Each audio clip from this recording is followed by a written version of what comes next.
बिस्मिल्लाहिर्रहमानिर्रहीम। अस्सलामुअलैकुम। मेरे चैनल में आपका इस्तकबाल है। वेलकम टू ऐसे टीचिंग जोन।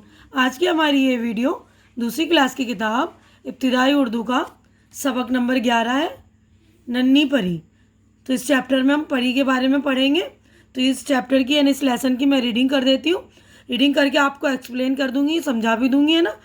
तो आप लोग पहले रीडिंग सुन लीजिए और आप भी रीडिंग करने की कोशिश कीजिए। मुद्दतें गुजरी यानी बहुत दिन हो गए भाई, बहुत बरस गुजर गए। मुद्दतें यानी बहुत साल गुजर गए। मुद्दतें गुजरी, किसी जंगल में एक नन्ही सी परी हरी हरी घास पर इधर उधर टहल रही थी। बहुत ही छोटी परी थी। आज पहली मर्तबा उसे चलने फिरने का मौका मिला। यही वजह थी कि वो अच्छी बुरी परियों में तमीज़ न कर सकती थी। यानी पहली मर्तबा जब बच्चे चलते तो उनको अच्छी बुरी चीज़ों का इल्म नहीं होता है ना। इसी तरह जो छोटी सी परी थी उसको पहली बार चलने का मौका मिला था ना, तो घास पर वो चल रही थी तो उसे अच्छी और बुरी परियों में तमीज़ नहीं थी, यानी उसको फ़र्क नहीं था। तमीज़ करना यानी फ़र्क करना, वो फ़र्क नहीं कर सकती थी अच्छी बुरी परियों में। उसने काले काले बरसने वाले बादल कभी नहीं देखे ही न थे, न कभी मींह बरसते देखा था। मींह यानी बारिश। तो देखिए ये लफ्ज़ बेटा मींह है। मीम ये नून गुन्ना और है, तो मींह पढ़ते हैं इसको। न कभी इसने मींह बरसते देखा था यानी बारिश बरसते हुए भी उसने कभी नहीं देखा था। और काले काले बादल जो आसमानों में छाते ना, वो भी कभी उसने नहीं देखे थे। जब काली घटाएं घिर कर आई तो नन्ही परी सहम सी गई यानी डर गई। वो उसको समझ में नहीं आया ना काली काली घटा क्या है आसमानों में। अब मींह की बूंदें पड़ने लगी यानी बारिश हल्की हल्की उसकी बूंदें पड़ने लगी। परी घबरा कर चिल्लाने लगी, तुम मेरे खूबसूरत पर ख़राब ना करो। तो वो डर गई ना, वो बोलने लगी क्या मेरा खूबसूरत पर जो है तुम ख़राब मत करो, क्योंकि बारिश में पर भीग गए होंगे ना, उसके गीले हो गए होंगे। तुम मेरे खूबसूरत पर ख़राब ना करो, मेरे पास से दूर रहो। बारिश के कतरे ना थमे, पहले से भी ज़्यादा ज़ोर से गिरने लगे। यानी बारिश हो रही थी, उसको क्या मालूम कि ये क्या बोल रही है ना, तो बारिश जो है और ज़ोर से गिरने लगी। हाँ, नन्ही परी के पर भीग कर भारी हो गए। वो अब उड़ न सकती थी। वो रोने लगी। पास ही एक बूढ़ी परी रहती थी। उसका काम यह था कि भूली भटकी परियों की मदद करती थी। वो परियों को लिखना पढ़ना भी सिखाती थी। यानी वो भीग गई ना, छोटी थी, उसको समझ में नहीं आया अब क्या करें, वो उड़ भी नहीं सक रही थी, तो वो रोने लगी। तो पास में एक बूढ़ी सी परी थी, तो वो उसका काम क्या था कि भूली भटकी जो परियां थी उनको रास्ता दिखाती थी, है ना, उनकी मदद करती थी, उनको लिखना पढ़ना सिखाती थी। तो इसलिए परिस्तान में से इस बूढ़ी परी को सब परियां उस्तानी परी कहते थे। यानी जो बूढ़ी परी उनको पढ़ना लिखना सिखाती थी ना, उनको सब उस्तानी परी कहती थी और उसकी इज्जत करती थी, है ना।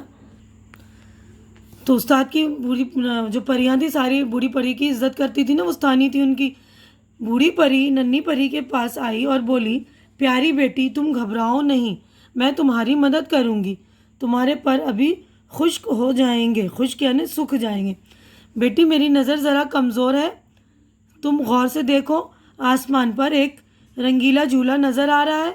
नन्ही परी ने अपनी मुन्नी सी आंखें फाड़ फाड़ कर देखा तो आसमान पर उसे धनक दिखाई दिया। धनक उसे कहते हैं ना, रेनबो को इंद्रधनुष बोलते हैं हिंदी में, जैसे तो उर्दू में धनक बोलते हैं। धनक देखकर नन्ही परी बोली, दादी देखो तो कैसा अच्छा झूला है, जी चाहता है कि यहाँ से उड़कर उस झूले में खूब झूलूं। ये बारिश के कतरे जल्दी बंद हो जाएं तो मैं दौड़ती कूदती फांती भागती चली जाऊं। तो नन्ही परी जो थी वो कहने लगी, मेरा दिल चाह रहा है कि इस रंगीन झूले में जो है झूलने जाऊं मैं, है ना, कि अगर बारिश बंद हो जाएंगे तो मैं ज़रूर जाऊंगी। तो बूढ़ी परी जो होती है, बूढ़ी परी ने नन्ही परी की जब ये बातें सुनी तो पहले तो ज़रा मुस्कुराई, फिर बोली, बेटी धनक और बारिश को तुम अलग अलग नहीं कर सकती, इन्हीं कतरों से ही तो धनक बनती है।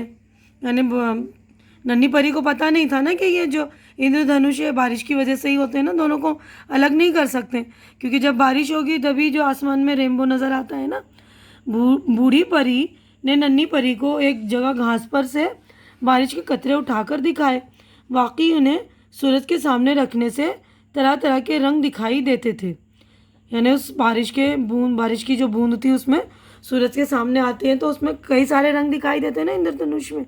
7 रंग के होते हैं इंद्रधनुष, है ना, आपने देखा होगा शायद। उस दिन से नन्ही परी बूढ़ी परी के पास आती थी और पढ़ना लिखना सीखती थी।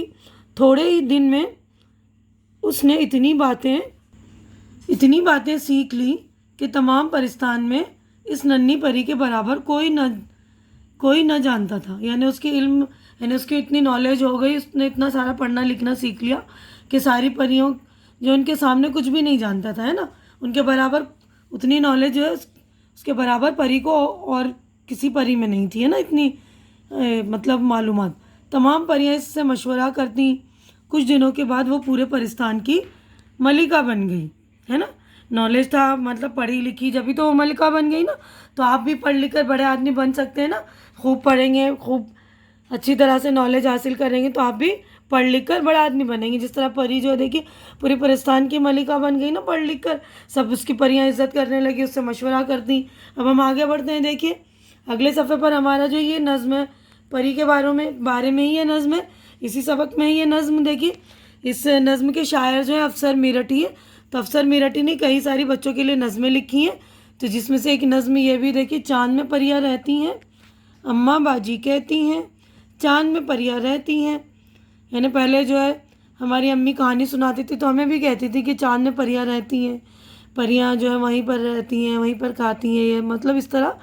तो ये कहानी भी जो है परियों की है कि चाँद में परियां रहती हैं, रात को पर फैलाती हैं और उतर कर आती हैं, सब बच्चों को सुलाती हैं और फिर ख्वाब दिखाती हैं। अम्मा बाजी कहती हैं चाँद में परियां रहती हैं। तो यहाँ पर शायर कह रहे हैं कि रात को पर फैला के वो उतर कर आती है और सारे बच्चों को आराम से सुला देती है, ख्वाब दिखाती है ना।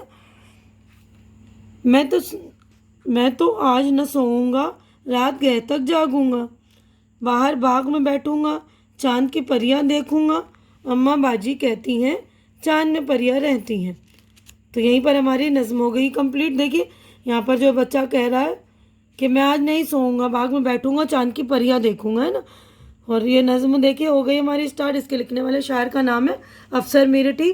तो हम आगे बढ़ते हैं, हमारा चैप्टर यहीं पर कंप्लीट हो गया है। तो देखिए हमारे जो चैप्टर और नज़्म भी हो गई कंप्लीट। यहाँ पर हमारी मश्क हो रही है स्टार्ट। नेक्स्ट सफ़ा है, मतलब पढ़िए और समझिए। तो यहाँ पर हमारे अल्फाज है, इसके मीनिंग है। तो मैं पढ़ रही हूँ। देखिए पहला लफ्ज़ है तमीज़, फ़र्क, मीह बारिश, घटा गहरा बादल, बरसने वाला बादल, कतरा बूंद, सहम डर खौफ, परिस्तान परियों के रहने की जगह, खुश्क सूखा, धनक आसमान पर 7 रंगों का निस्फ दायरा। यानी आधा दायरा होता है ना इस तरह, उसको इंद्रधनुष जो बोलते हैं हम, रेनबो इंग्लिश में बोलते हैं, उसी को कहते हैं धनक। वाकई यानी सचमुच, मलिका बादशाह की बीवी मलिका, ठीक है ना।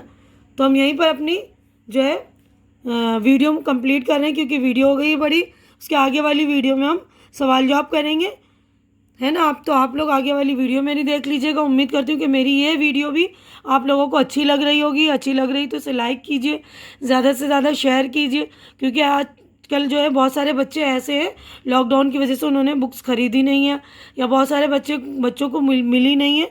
तो आप जो है मेरी वीडियो उन तक पहुँचाइए, शेयर कीजिए उन तक, ताकि उनकी भी हेल्प हो सके, क्योंकि वो ज़रूरतमंद बच्चे हैं ना। आप लोग हेल्प करेंगे तो आपको हेल्प का सवाब मिलेगा। और मेरे चैनल को सब्सक्राइब करेंगे तो मेरी भी हेल्प होगी। तो आप लोग मेरी भी हेल्प कीजिए और मेरे चैनल को सब्सक्राइब करके मेरी हिम्मत बढ़ाइए। हमारी अगली मुलाकात अगली वीडियो में होगी। तब तक आप लोग अपना ख्याल रखिए, मुझे दुआओं में याद रखिए। अल्लाह हाफिज़।